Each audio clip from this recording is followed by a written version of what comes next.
Hi, everybody. So today I had the privilege of pushing the record button here on this thing on the Blab, and we're going to blab on and on. So I think this is probably better than Google Hangouts, even metaphorically speaking. I'm Enzo Silva. I'm a learning strategist working at SAP right now, and we have Craig and Brent, and we have James, who we are meeting today. Hello. Hello, everybody. Hey, James, tell us a little bit about yourself before we get started. Oh, hey, my name is James. I was born at a young age. Then I found out everybody else was too. I think everybody here in this Blab, we all went to different schools together. It was pretty good stuff. Right. Yeah, it was fun. No. Copywriter by trade, and haven't been really working, just kind of sitting around doing blabs for the last 3 days. And that's it's easy to get hooked, right? It really, really is, because you find a lot of really cool people.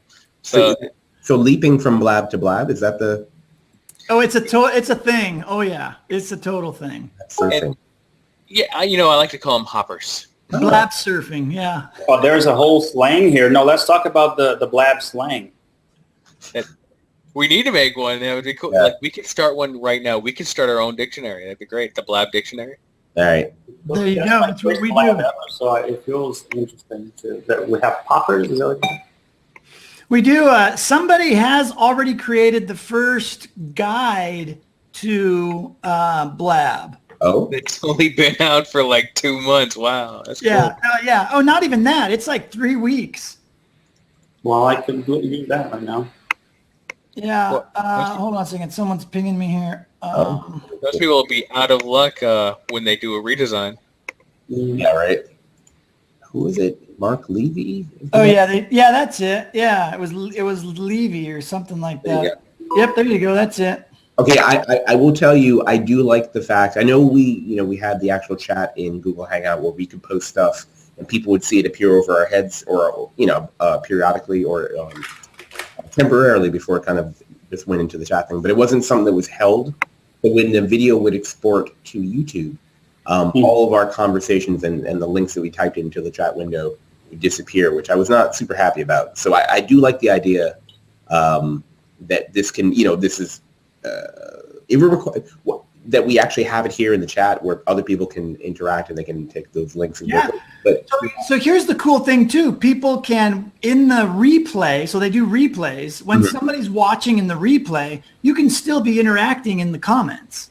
You can go in and add stuff in the comments while you're just watching the replay. You don't have to be in it live to interact. So you could get like multiple people together, get them all viewing the same replay, and you could still be having a conversation. So you know what I'm thinking? You know what I'm thinking right now, right? Like, how do I get XAPI into this? I know. Well, the very first Blab I ran about learning, I said that. I'm like, there's this thing called XAPI, and sooner or later it's going to get in here. I know it. That's going to make Blab even worse. Well, so here's what we need to do. We need to call in we need to get, since you're the man, Craig, I'm going to see if I can ping Furkan R. I want to chime in. One of the more powerful things I think that makes this really cool is this address bar. All you have to do is just take this address and you can post that anywhere on Facebook or on Twitter, and people can watch. It's kind of like a Periscope, but I don't know if you guys remember Google Plus Hangouts. You had to sign in to see it. But this, anyone can see. It doesn't even matter. You don't have to sign up for Periscope or nothing. All you need is 3 clicks to get in. It's pretty cool. I really love this background. So I wish Hangouts would be like this. Right. To use, like, in a sense, I mean, the most of the confusion is because it's so easy to use that you're like, where do I allow my? It needs some settings and things like that. Yeah. But it's easy to run into, to find it. It got online really fast, and it's more open in a sense. the chat is interactive even in the replay, like Brent was saying. I wish Google Hangouts would have that part of it. It's the same one URL that you share. People can join and all that. Right. Sharing a Google Hangout is a pain. Yeah. Yeah.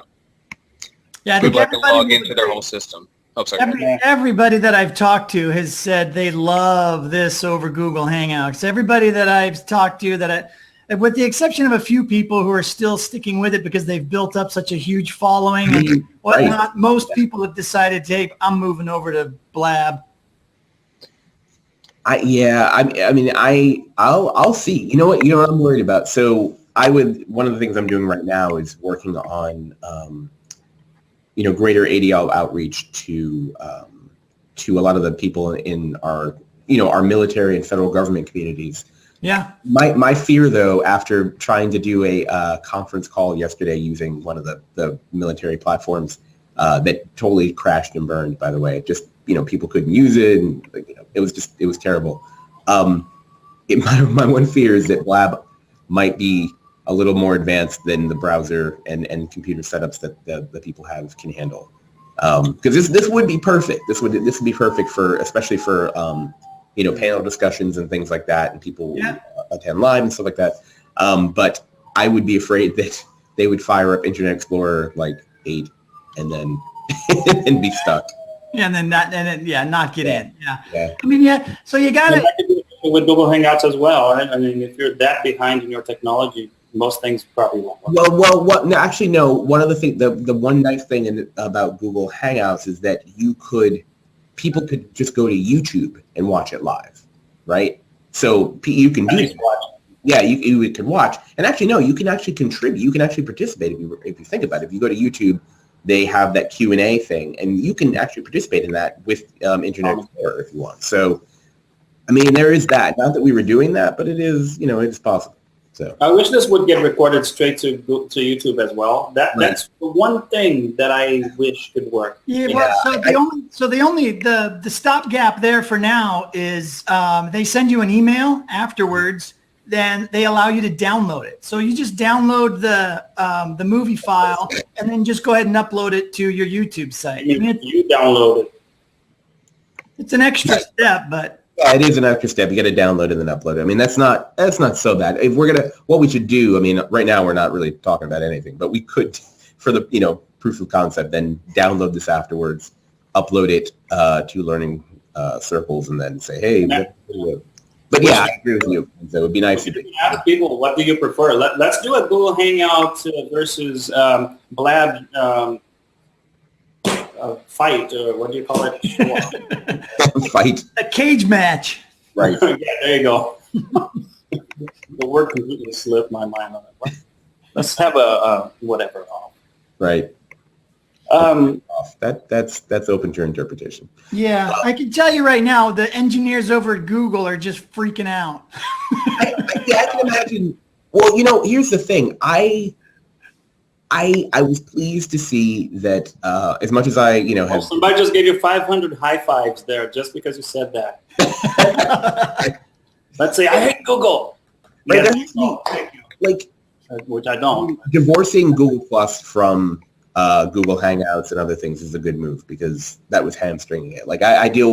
I've tried to move people away from, sometimes move them away from GoToMeeting or GoToWebinar, even though I enjoy having those. I'll move people to Google Hangout because I can connect from my Chromebook, which is very easy, which I can't really do, and lead a session in GoToWebinar.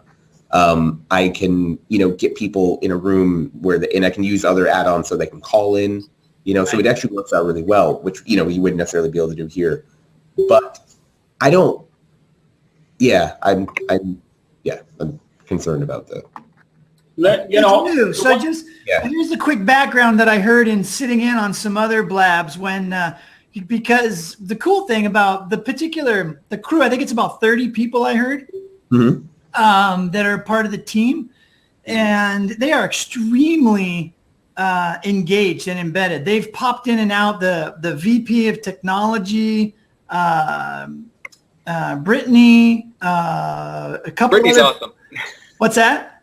Brittany's awesome. She'll pop in. Yeah, she's great. She's so great. And they just jump in and out, and they're testing it. They're engaging with the community. It's only apparently from idea to launch was 3 months was all it took them. Yeah. So forming the idea, the company and everything to launching was 3 months. And then I think it's been live for like 3 weeks. Huh. So and they're watching every single Blab right now. I mean, there's only 14 Blabs, so it's only 14 people need to watch right now. Yeah. Yeah. Look at Guy just sent a quote that Guy, our cook, just said, we have different tools to do different jobs, right? So I won't ever think any one of them is the one. Yeah. And I agree, Guy. Yeah. And, affordances, I think, of features and things that you can do with, I think Google Hangouts might be richer in that sense of having numbers of features, right? Yeah. But this, I can already see so many advantages, Brent, and you might be converting me here. We already have over 16 or however many people joining this. Yeah, I know, right? Random time, we didn't say that we were going to do this anywhere, didn't get the word out. There's already a community around it. The other on Google Hangout, we would schedule the thing like 2 weeks ahead, a week ahead, 3 days ahead. No matter how long ahead, we would still have only a few people join. Compared to this. And I think a lot of it too is the how hard it is to join a Hangout on Google Hangouts. It's the usability. It's the user experience is just horrible in Google Hangouts, period. There's a bunch of different little sub conversations around that, but just in general, the usability just stinks. Trying to learn how to launch one, trying to learn how to invite people. What's the difference between the link to just view it and the link to actually join? And in the Q&A. It's just insane. And then there's no, I don't know. It's just crazy. And the part that's most frustrating. Oh, sorry. Go ahead, James. I was going to say, it's just, I think the onboarding process is what makes it so, what makes you love it is because it's 3 clicks. Yeah. It's like, oh, I want to be a part of this conversation. You say join. And then once it says join, you have to connect to your Twitter. Once you connect to your Twitter, it brings you right back. You're in the call. Yeah. Done. It's literally within less than 1 to 2 minutes, you are in the call. It's not sign up for Google. Oh, yeah, go through your Gmail and all this other stuff. And then you have and then sign into a different page or profile or community profile and all that kind of stuff to then see, and it's painful. Hey, James, let me ask you a question since you right now you're the resident expert. So if I were to send the URL that you were talking about, this URL for this, to someone who didn't have a Twitter account, they could view using that? Yes. Yeah, they don't have to sign in, they can just watch it. No, they can watch. This is right now, if someone wanted to put this on Times Square, we would be viewed by thousands of people and never be known. There's another cool thing about this. I just want to add one more point. If, say, you were talking to an author or something on his Facebook page and you're saying, hey, I just read this article and I'm going to do a blab real quick. In about 15 minutes, I want people to jump on. And then that's in the person's stream. So people are that also follow that author might jump in and just watch. So you're kind of leveraging their audience by talking about his, you don't want to jack their post, but you could also just sit there and talk about their post and then people get to know you.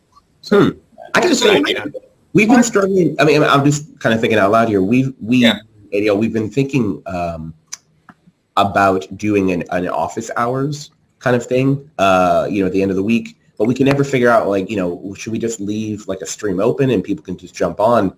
Using Google Hangouts or doing something else, it might not work that well. But I like this setup for that. Like I could just have it open. I mean, kind of Periscope-ish. Like kind of have it open in the background or have it open while I'm working and doing stuff. And if somebody wants to jump in, or if I want to do, as they say, narrate your work, you can actually do that. You can actually have someone or several people kind of come in and do that. Huh. Yeah. What is it? Right, Tiger. What if there were no ifs? It sounds like a more kind of thing. Yeah, I'd like to hear people in chat too, even those that are just in chat, say what they do for a living. What are you guys doing? Guy talking there. Lady Nina, is that what it is? Nina, as in Nina Bird? Wait, I'm thinking Mina Bird. Mina, there you go. Yeah. That's a cool name. Yep. Guy is a web developer. Huh. Interesting. So how did I want to know what you guys do, but I want to know how you guys heard about Blab. I mean, Brent told us, but how did you find out about this? Me? Yeah, sure. Oh, one of the people from Google Plus were saying, "Hey, check this out." And it was funny because this is someone that I met on Google Plus that I then added on Facebook, and then they were saying, "Hey, I'm on the Blab," and so it's over. It was days later. Yeah. Yeah. So okay, so oh, nice. I learned about it from iSocial Fans, who is on social media a lot. And he did Google Hangout. So he's actually the one where I got the idea for the hang chats. Remember when I was doing the Google Hangouts during Twitter chats? Yeah. He was the one that really, in my mind, kind of started that whole thing. Others may have been doing it before, but they would do the Google Hangout, but then they would also have a standard Twitter chat stream and a hashtag going along at the same time. So somebody was managing that while he had a guest or other people in the Google Hangout that they were talking to. And he then had Periscope or Meerkat pointed at his screen showing everything that was going on. So one day I'm watching him on Periscope and he's pointing at the screen where there's these 4 cubes of video rolling, and I immediately DM'd him. I'm like, holy crap, what the hell? What is that? And he just sent back one phrase, Blab.im, and I went there and I was hooked ever since. Nice. So here's the thing I'm thinking.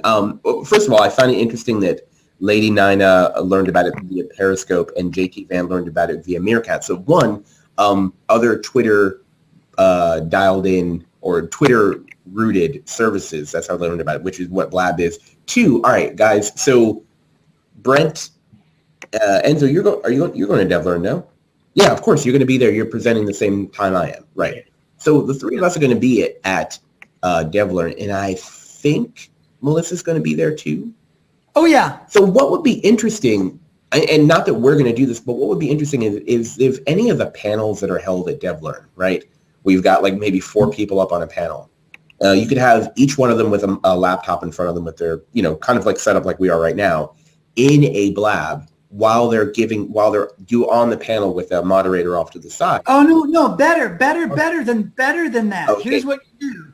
You set up one camera and you project the Blab to the one camera onto the big screen inside where it's going on. Then you have 3 boxes open for people who are just watching to jump in and ask questions of the panel. But I think so that we've talked about this before in another hangout, and it was I had a question about what about the events coordinators letting you do that? Like you're stealing the audience from the live event. So yeah, for something like what I just explained, that would be something that would have to be set up by the organizers. And in my mind, I can't think of why an organizer would want to do it. Right? I mean, to have a panel and then to be able to get guests who weren't able to come to the event to jump in and ask questions and make it interactive. I mean, that would be awesome, wouldn't it? I mean, I don't see it stealing any audience that wants to be there live to connect with people in person. It wouldn't. It would just give more opportunity for people that are not there to connect. Yeah, it's a no-brainer. It really is. And you're going to start seeing this a lot. As a matter of fact, Brian Fanzo was trying to do this last night, but apparently, I'm not exactly sure if it went off or not, but his one of the tech guys knocked his iPhone off the podium and he smashed it. Oh, shit. And so he lost the connectivity he was going to use to do a Blab during his keynote. So, all right. So I hope that the e-learning guild is not going to be too upset with the idea of people trying to live stream their session. So my session, my Friday session, I'll tell you, we've got like the Wu-Tang Clan up on stage. Basically, we got like 4 people. No, we literally don't, James. But we have. I'm sorry, people who just gave me high 10s. I apologize, or feels. We literally. Casual everything around me. Yeah, I don't. Wu-Tang Financial handles my money, but other than that, I don't. I diversify my bonds, but I don't know. I don't know the Rizzo or the Jizza. So, but what I'm thinking, we have like 4 people up on stage, and instead of just the one presenter. So like when Enzo does his session, he'll be by himself. Because what we're doing is based on an article that we wrote for the e-learning guild. We're going to have like 4 people up there. It'll be Andy Johnson, Steve Foreman, myself, and Peter Birkin. What would be nice is if we were all sitting down at a panel situation, doing our presentation, running through the whole thing.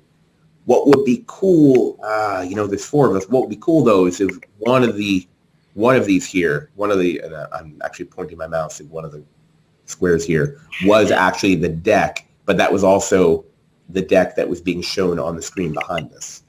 Yeah, and that's possible actually right now.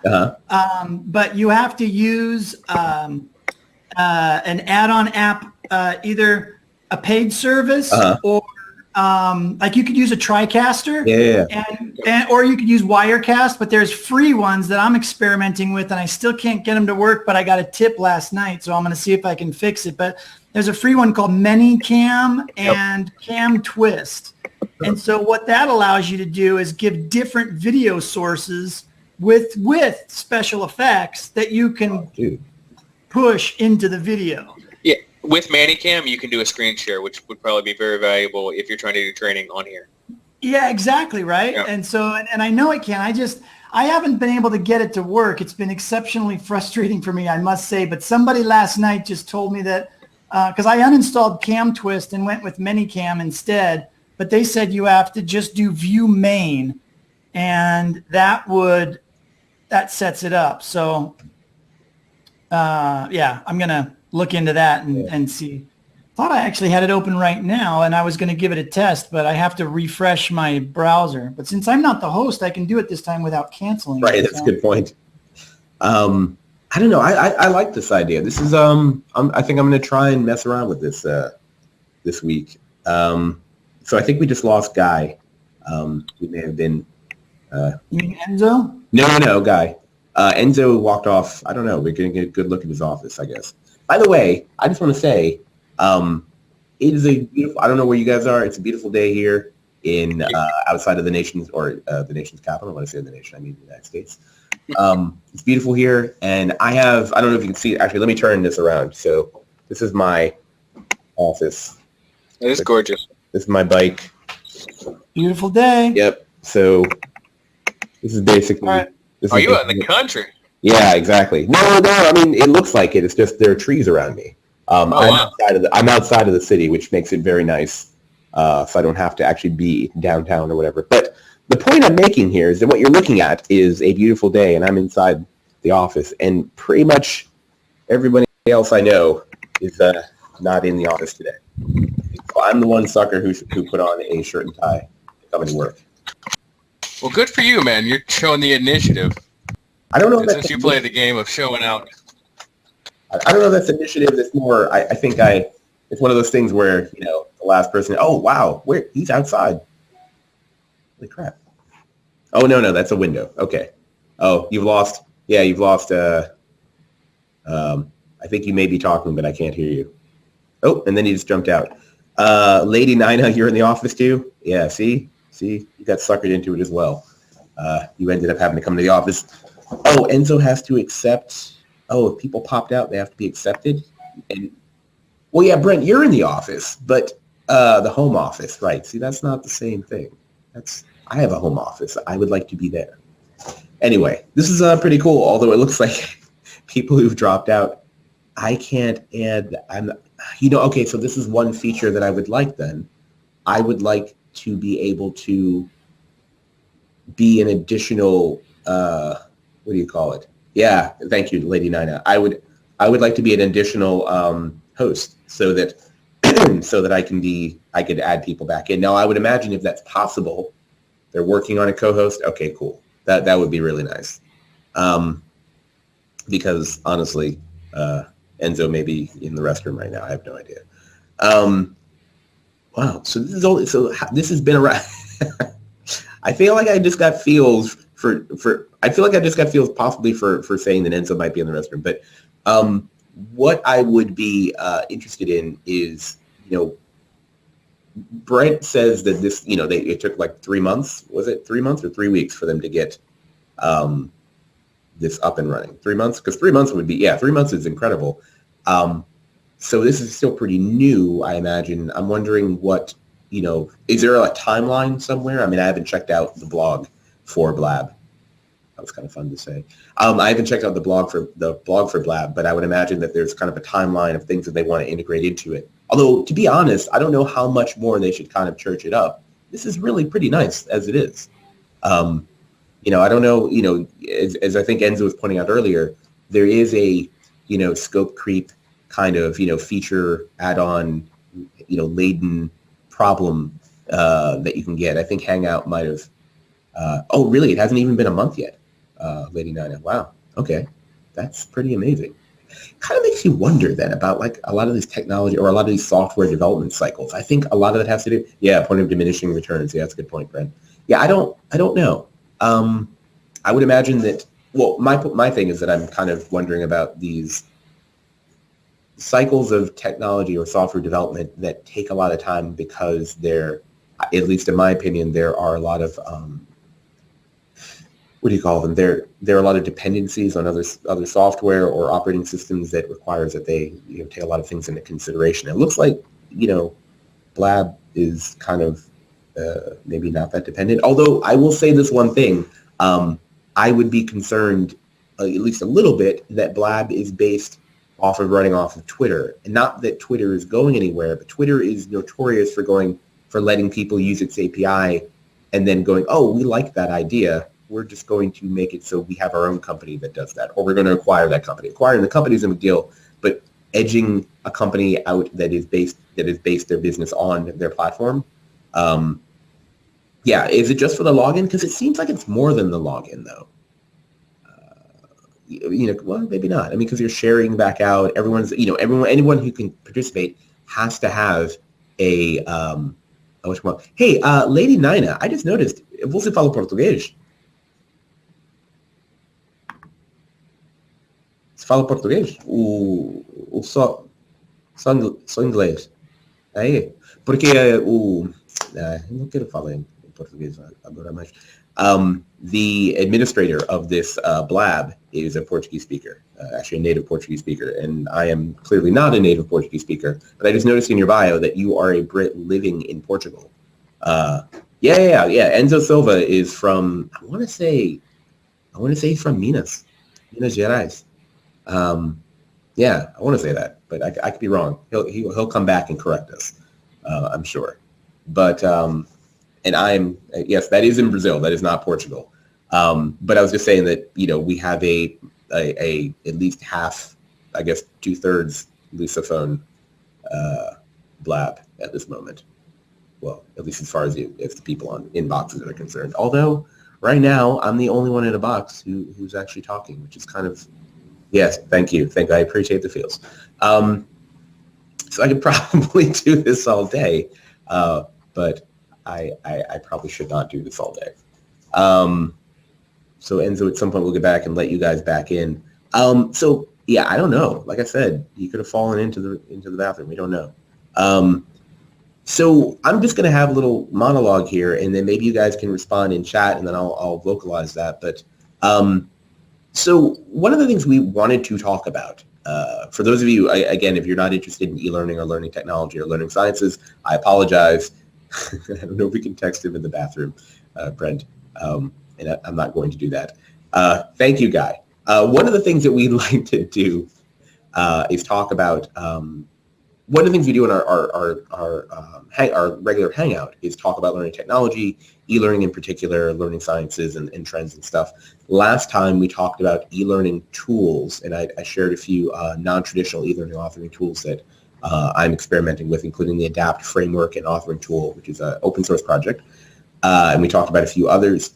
This week we were going to talk about the things that we do in e-learning and in learning science and technology that we don't talk about. And this was an idea that came from our co-conspirator, Melissa Milloway, who is not here right now because I think she's driving around Seattle loving life, which I get. But I want to go ahead and go first. So when I say our, who is that? Learning Circles? That is an excellent question. Let me provide you with a link, Guy. Learning Circles Hangout or Open Mic, I think is what it is. Open Mic.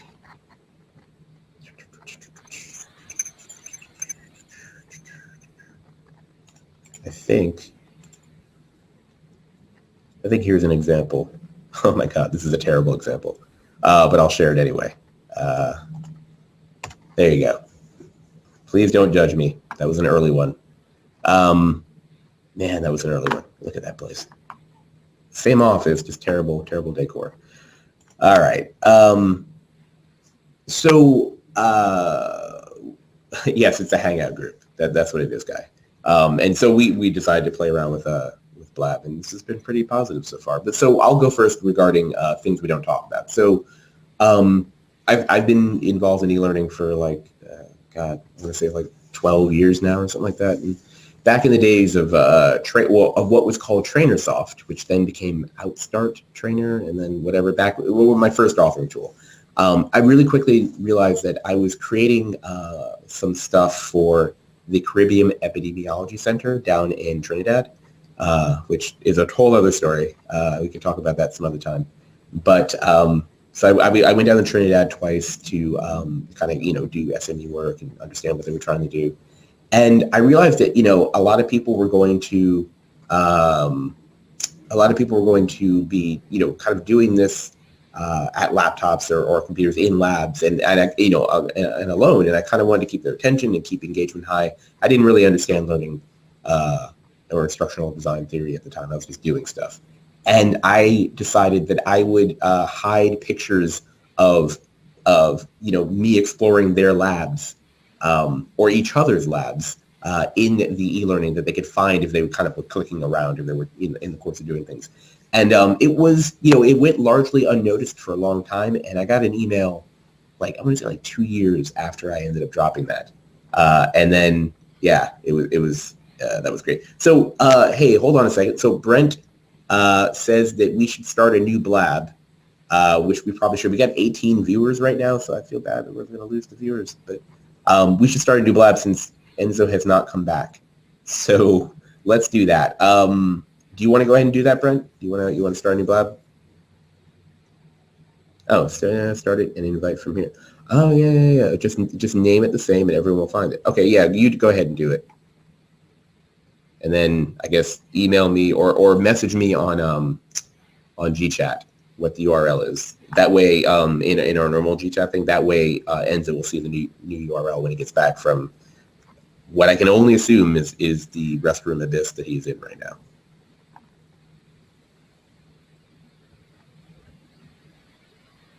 All right, so deixa eu saber. Você estará aqui falando pra gente.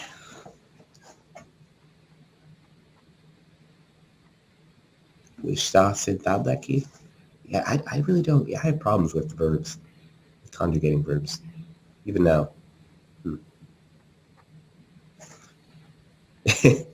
Okay, you're laughing at me, Lady Nana. É um problema, você sabe, né? Como é que você aprende a falar português, Lady Nana? Ou você já fala? Ah, isso. Então você cresceu falando português, né? Hey, okay. See, that's very lucky. I like that idea. It is too late for me to ungrow and grow up learning Portuguese. I have to graft it on. It's never too late to learn. I agree, Lady Nine. It's never too late to learn, but it is too late to grow up speaking it for me. I am now, unfortunately, fully grown. So I'm having to graft knowledge onto my head. I just got feels for being fully grown. That's good. I appreciate that. I would say one of these episodes, of Learning Circles Hangout, whether it be on Google Hangout or on Blab, we're probably going to tackle the question of strategies for language learning. I used to work for the Department of the U.S. State Department at their Foreign Service Institute. And now, while I didn't work on language training specifically, I created e-learning for another part of the institute. we were always in proximity to the people who were working on language training. And I got to say, it was really fascinating, especially since what you would encounter is people who were, they were gung-ho about public service, and they were totally going to, be sent off to someplace. And, problem is, like, you need to have some fairly serious language skills in certain positions to be able to function. And so, there's basically a collection of people, who exist to teach like Hausa, right? Or Amharic or whatever. And that's really cool. But it's also pretty complicated. And technology probably now is actually embedding that even more. I'd love to have an episode where we talk specifically about that. But yeah, I don't know. Hey Brent, have you started this new Hangout, or are you still in it? Are you still here? What do I do now? I work for the Advanced Distributed Learning Initiative out here in Alexandria, Virginia, which is about 5 or 7 miles south of Washington, D.C. So I can see, if I look this way, which you guys can't see from here, but if I look this way, in the distance I can see the little peak of the Washington Monument, which is, not that far away. Yeah, it's like a building sort of blocking it, but I can see it. And I get fields for the Washington Monument. Thank you. So I work as, I'm traditionally an instructional designer, much like Brent and Enzo. But I'm actually currently the community manager for ADL, or Advanced Distributed Learning Initiative. So we're a division of the Department of Defense, and I work as a contractor for a company called Problem Solutions, which in turn works for ADL, which in turn is a part of the DoD, which in turn shoots people. So what we do is we help the ADL exists to help basically properly train members of the military and the federal government in learning technology, and kind of act as a go-between and as a research and development arm for figuring out how to help people learn better. So one of the things that we focus on, and you'll hear me talk about a lot if you end up becoming a regular follower of this sort of lab, is something called the Experience API. So it's or known as XAPI. So it is a way to transmit learning experiences from any kind of device or any kind of situation. So I'm going to leave it at that because I could talk about that all the time. So you got more information than you probably asked for. Lady Nina, what do you do? Oh, wait, no, I think you already told us. Did you not tell us? No, I don't think you did. Oh, hold on. All right. Hey, guys. So it looks like we have another... Thanks, Lady Nina. So it looks like we have a new Hangout URL. So I'm going to jump in that. I think it's called Learning Circles Hangout August. So I'm going to leave this one and go into that one. So if you guys want to call him on, that's cool. I feel bad. Enzo's not back yet. We're just getting a really nice look at his room. Hopefully he didn't fall down. All right, I'm recording, hoping that everybody will find this already. There we go.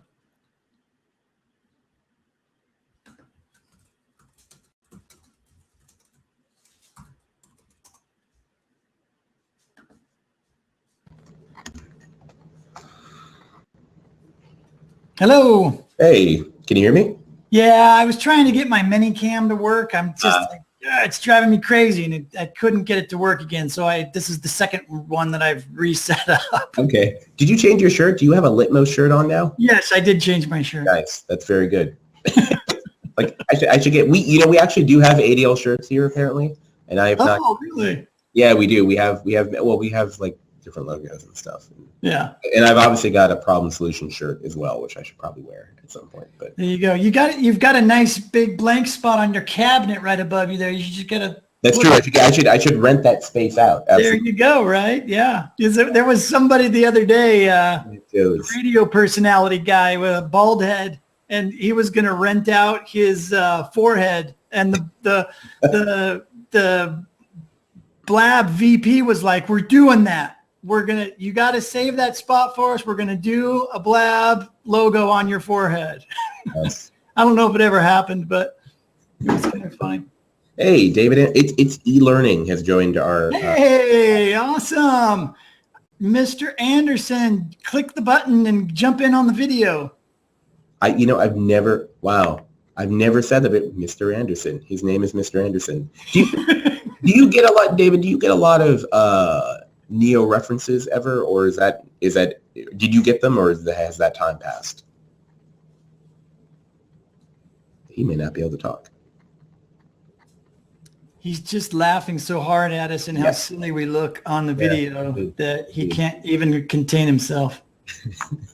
Antonio, why don't you jump in too? Looks like Enzo's still in the bathroom. Jump on in. Yeah. Ela pode. There she is. Yeah. Hey, Antonia, are you there? Yeah, there she is. Hey, bem-vindo. Thank you. Yeah, no, so I met Antonia on my very first Blab ever that I did. Oh, wow. Was it your very first? I think so, yeah. Huh. Oh, wow. Yeah, so... this is something new that I've just, like, if Brent hadn't talked about it rather insistently a few days ago, I would not know about any of this. I feel very behind. It's kind of my job to stay up on things. So I feel... No, like everybody was saying, this is really, really new still. So you're actually now you're far ahead of all your friends. I'm on the vanguard. Well, that's usually the case. My friends, to be honest. Like, yeah, you're on the bleeding edge, man. Yeah. I bet Anderson's running around trying to look for a video camera or something. Oh, is that it? You think? Yeah. Actually, I think he left the room. What's that? I think he actually left because it's only the three of us in here. The little circle isn't up there. Oh, you're right. Well, there are 5. So let me ask you this. It says 5 viewers and 3 now watching. So the 3 watching are us, I assume. Yeah, and the 5 viewers is how many is the total that have logged in over time. Oh, okay. So David was one of those, and then we had maybe one other person who jumped in or just watched it and then was out. Yeah. Yeah, he wasn't logged in. He was actually up there +1. So. Oh, okay. Well, he may have had, he may have been. What I've noticed is that people are in may have some setup difficulties with the camera or the microphone. So it could have been a thing like that. That's what happened to Enzo. And let me actually just for the sake of me finding out, Antonia, are you using Chrome right now? Yes. You are? Okay, so I think all 3 of us are using Chrome, which is good because that's God's own browser. But for the rest of the people who might want to use Firefox or whatever else, it might be difficult. Apparently, it's not working so good. So yeah. Hey, John Paul Ashworth.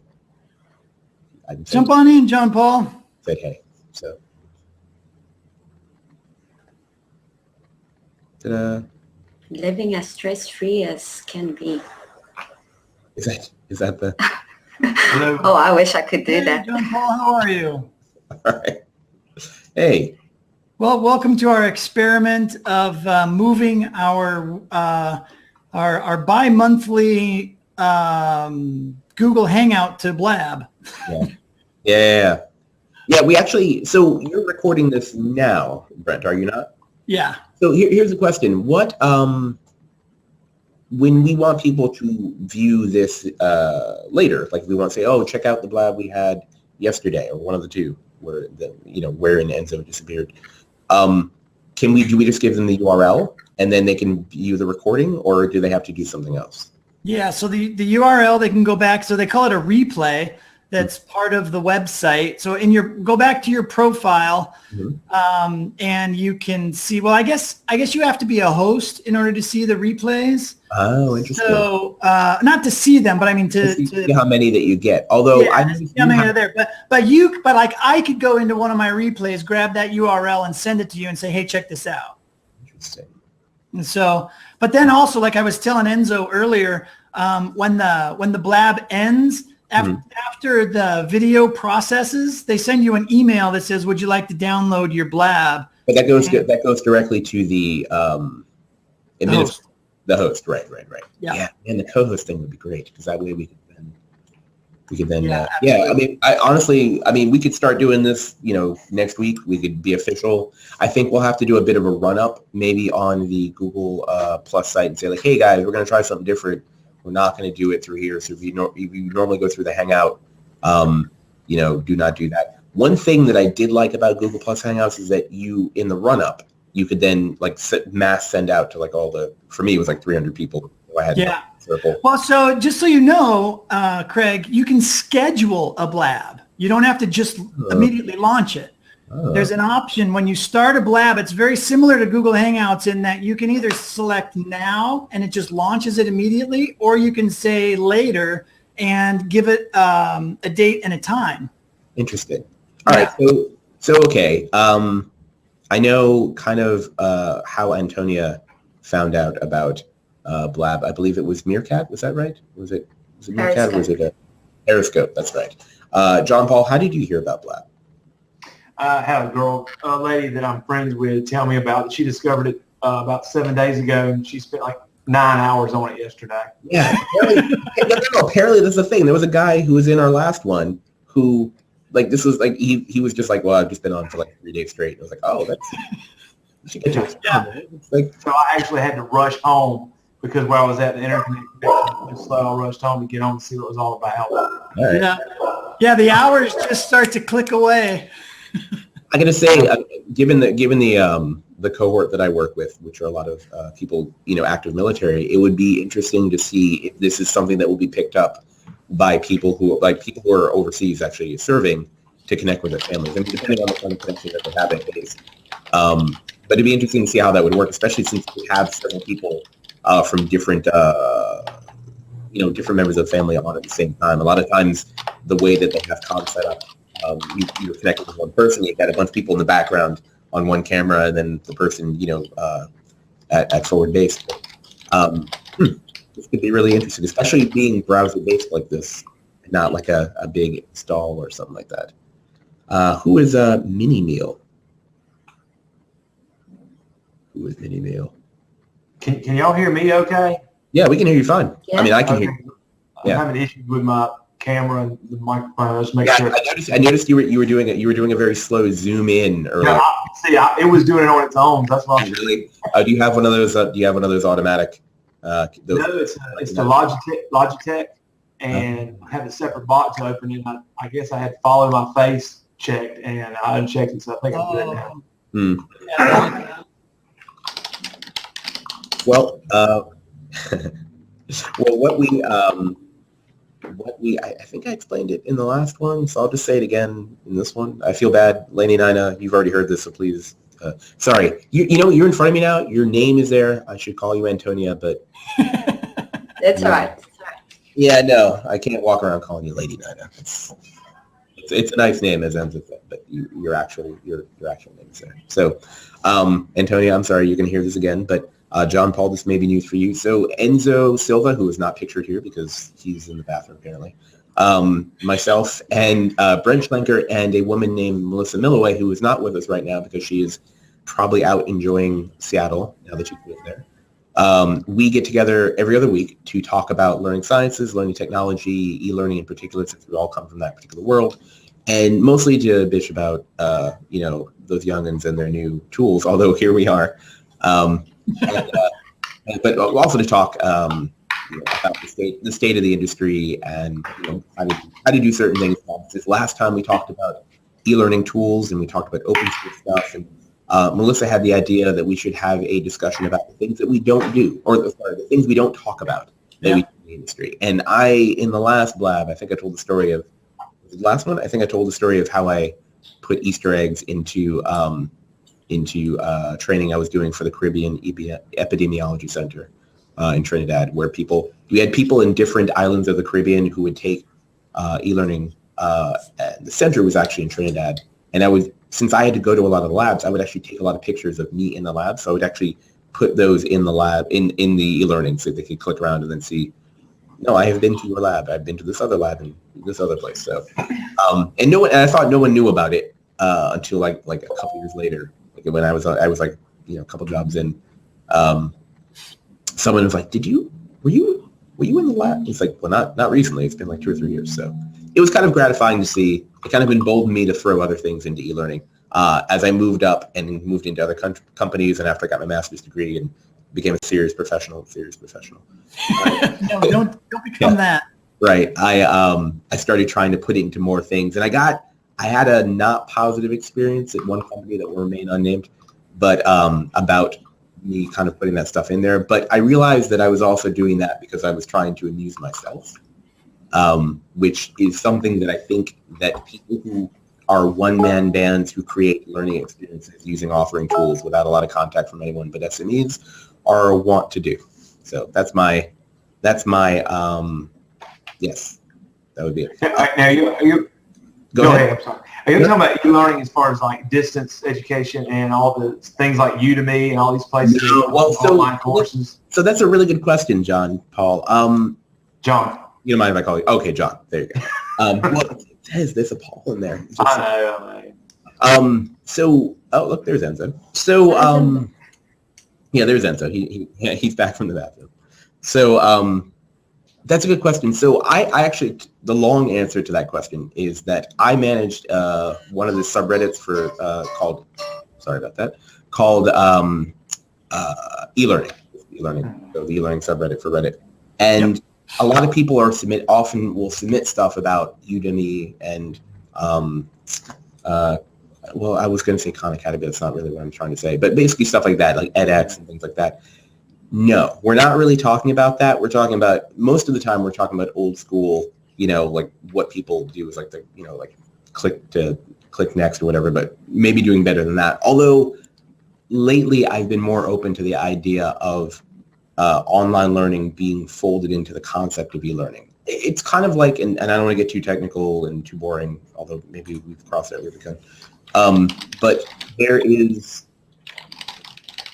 one of the problems with the term M-learning, if you're familiar with that, mobile learning, is that, it was such it's special where you have, learning experiences on phones or tablets and whatever.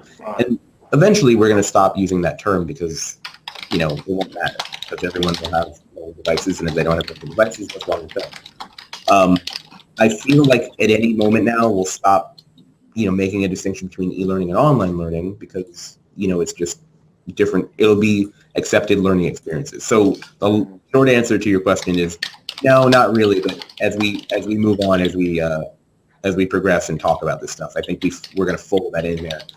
Now, the problem with talking online learning in addition to e-learning is that online learning presents like an entirely different set of issues and considerations, whether it's done Khan Academy style or if they're massively open online courses. Those are different animals, and I think they require their own types of consideration where if you're talking about, standalone job aid, performance support stuff, that's something else. But all right, I'm going to shut up now because I've been talking for like 5 minutes straight. Well, no, that's good you mentioned that because I know some of these companies, they're trying to provide experience where if you wanted to go and produce a course online, let's say how to code and build a WordPress site, you could make some money if that was your intention. Oh, yeah.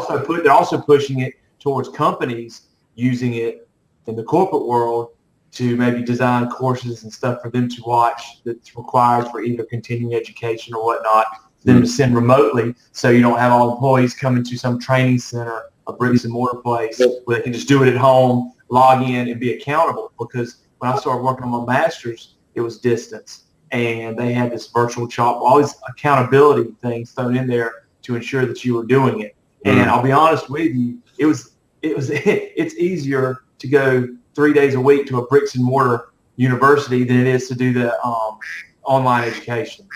Yeah. No, and that's that is sort of the thing that we're sort of dealing with is, the perceived ease of what these experiences are supposed to be versus the practical realities of actually talking to people and solving problems and getting things done. There's also something that we also don't often talk about, so maybe this fits back into the theme of what we're supposed to be doing. We don't. There's a whole. in the private sector, in the military, and in government, there's a perception that e-learning is supposed to be a better, faster way to get things done. The perception of massively open online courses is that this will be a better, easier, faster way to get information into people's heads. But the fact of the matter is there are a lot of things we haven't worked out from, both processual, both, best practices standpoint, and also from a, money-saving standpoint, which is what a lot of people are pointing at when they authorize, online learning to be, to go forth and prosper. I think what you're saying about the accessibility and being able to deliver it, faster, easier, more convenient. Yeah, I think you're right. It is. But ultimately, it comes down to what the individual user, student, or whatever takes from it and makes of it. I mean, I can sit here and watch an hour course, but when it's over, if I just go get in the bed or go grab a beer, opposed to, well, if I sit down and review my notes and go over it, you see, I mean, how are you going to gauge that? No, absolutely. So, man, you're just opening the lane wide open for me to talk about XP. I know this. I know you didn't do that on purpose. Enzo's already drinking. Join again. John, I don't want to. I'm not going to bore you with this, but the reason everyone's laughing is that I can't remember if I talked about it in this Blab or the last one. I think it was. No, go ahead, do it. Okay, so really quickly. The Experience API is a way to track learning experiences that happen either digitally or in real life. Mm-hmm. So one of the problems with assessment of online learning experiences is just what you pointed out. People will do things, or you think that they'll do things, but what happens after they're finished? Like, what do they do after that? Do they go to bed? Do they have a beer? Like, we're not going to track what kind of beer you have, but what do they do right after that? Is there something digital they do? Do they check in somewhere? Do they contact someone to have a discussion? Do they, that kind of thing? If you wanted to track that information about what their learning path was like over the course of a course or a MOOC or, a basic training, let's say, there's been up to now with the whole learning management system, e-learning or whatever else, transmitting things in a way called SCORM. There's no easy way to figure that kind of thing out. If you were so inclined to figure that stuff out now, there's a new specification that I'm kind of evangelizing right now that allows you to do that. And I will be in Vegas the end of September, the beginning of October, along with these gentlemen. I'll be there to talk about this specification. They'll be there to do other important things. So. I think, are we talking about tracking what people do informally besides of what's being tracked inside the course? Is that what we're talking about? Yeah. I kind of got in there late, but I think a lot of it has to do with our paradigm of being so content centric in our content object centric in our approach to designing learning that we forget that there's something called objectives, right? And if the person is if the person has on their own covered the objective by watching a YouTube video, why am I not to give them credit for that same objective? It's an excellent content. Why do I have to force them to watch another video that I recorded that covers the same objective, maybe even more poorly so than something that they ran into on YouTube? Now, what that forces an instructor or a course designer or whatever the hell you want to call ourselves, learning experience designer, to do is to evaluate the fitness, maybe the instructional fitness or the content value, given the objectives, right? So, like, if someone goes, you know what, it's real cool, you want to talk about Stalin and basically how he rose to power, et cetera, but I'll have you know that I watch all of the Crash Course World Histories and Crash Course Europe, et cetera. So I know a good amount. So I don't know if I want to hear the rest of the story because I feel like I already have it. Mm-hmm. At that point, I have to go, if I've not heard of Crash Course, which I'd be an idiot if I've not heard of Crash Course at that point. Yeah, and then what do we do in the back end? What's that? I was going to say, what do we do in the back end when we shift from more like object-based to objective-based, design? Then I think we're not used to actually adding the proper taxonomy to things.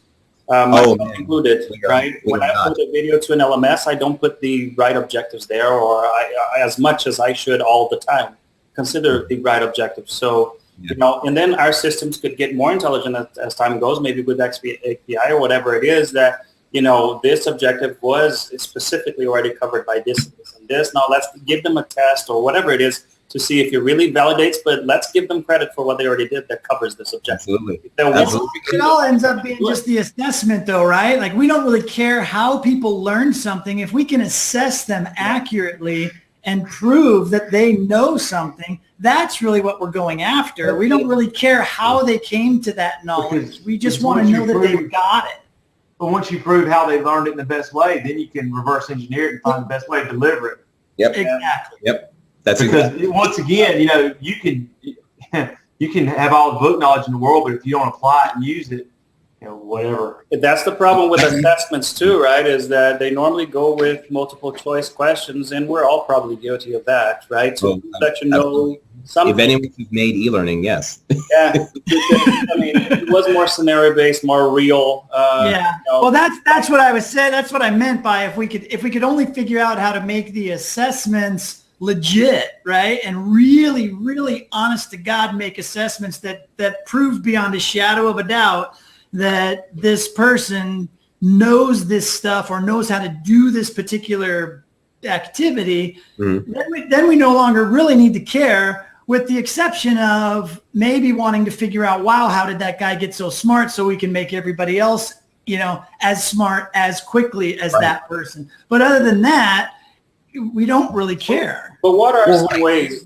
Oh, good. Well, what are some ways that we can make those assessments more real, right? Like the only way that, well, not the only, one of the best ways I would think is to have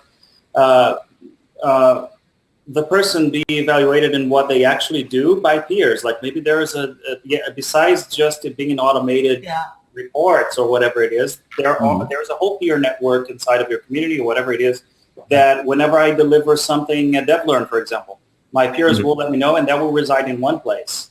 And I start building cloud, right? Like the cloud community, I could say. No. So what you guys are describing and talking about is something that is now possible using the Experience API as a learning experience transport mechanism. But the design of the systems and kind of piecing together what you guys are talking about, both the learning paths, the backpack to store, basically where you have like a resume or a curriculum vitae of your learning experiences and maybe the branches where they could be applicable.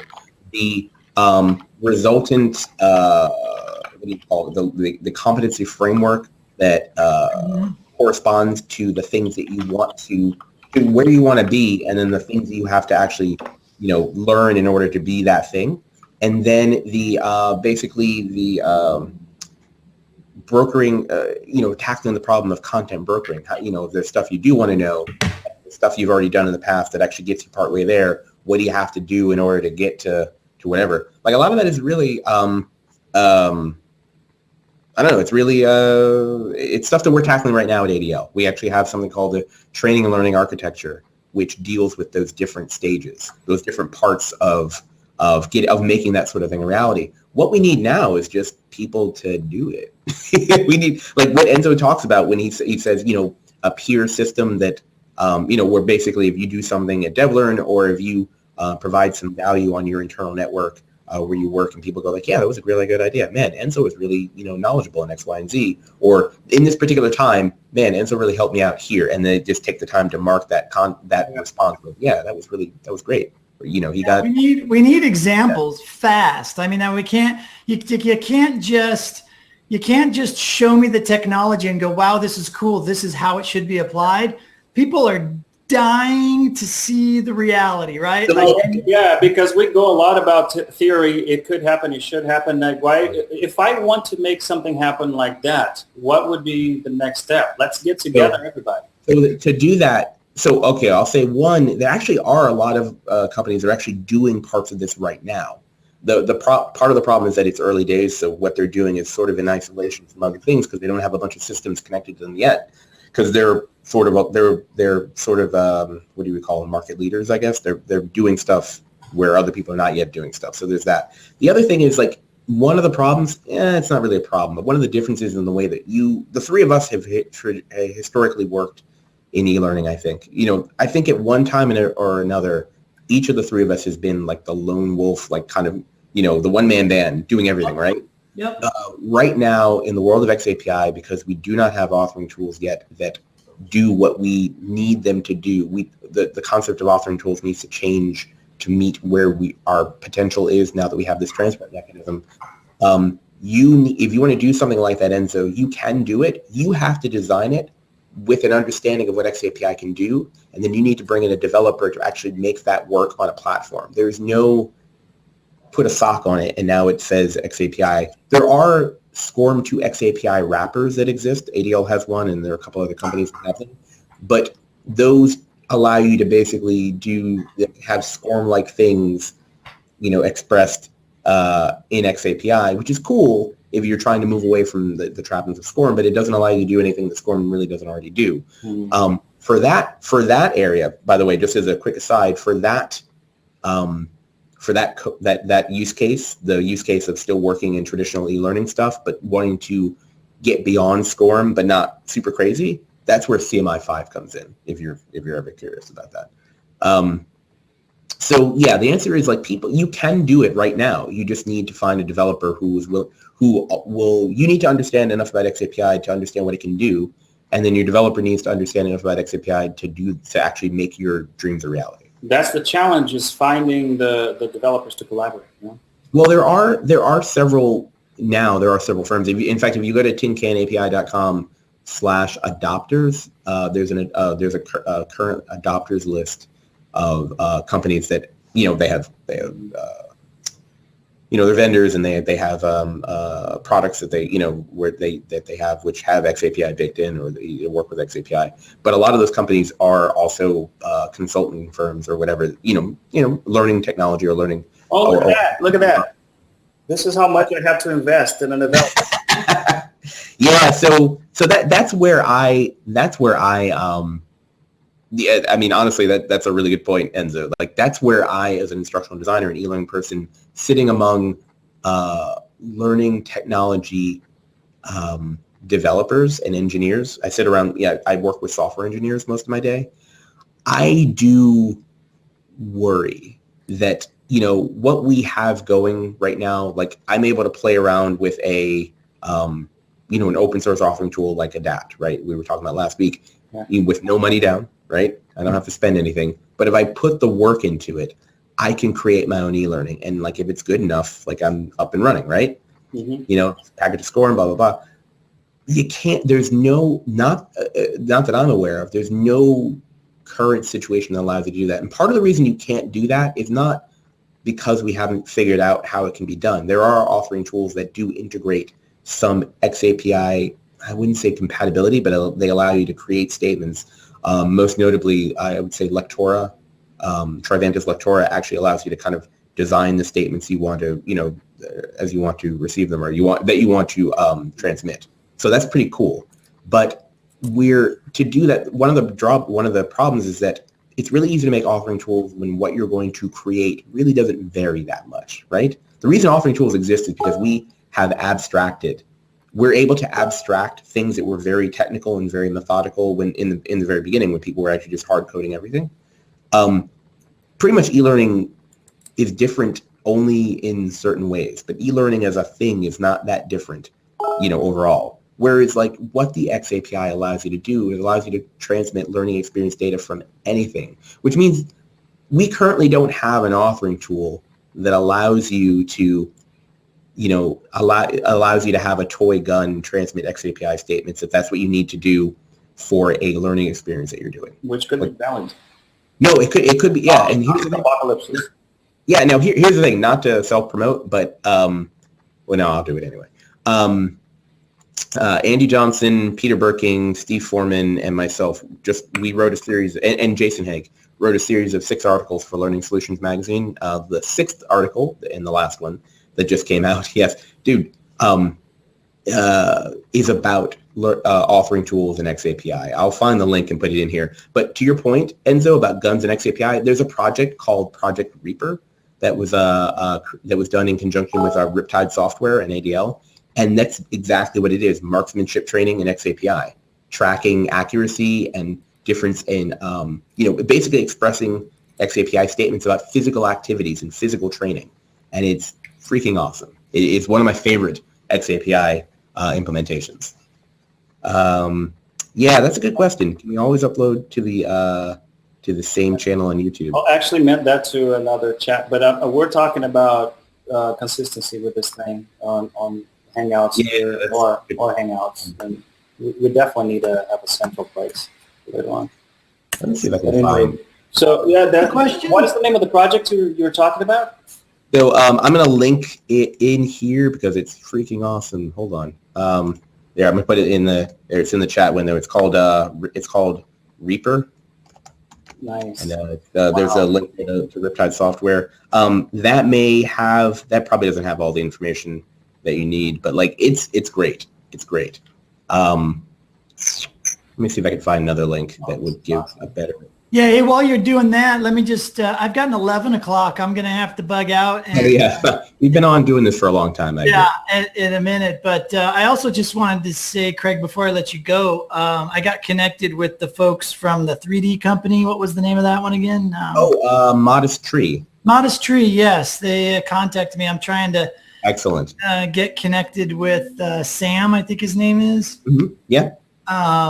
And so I appreciate the heads up on that.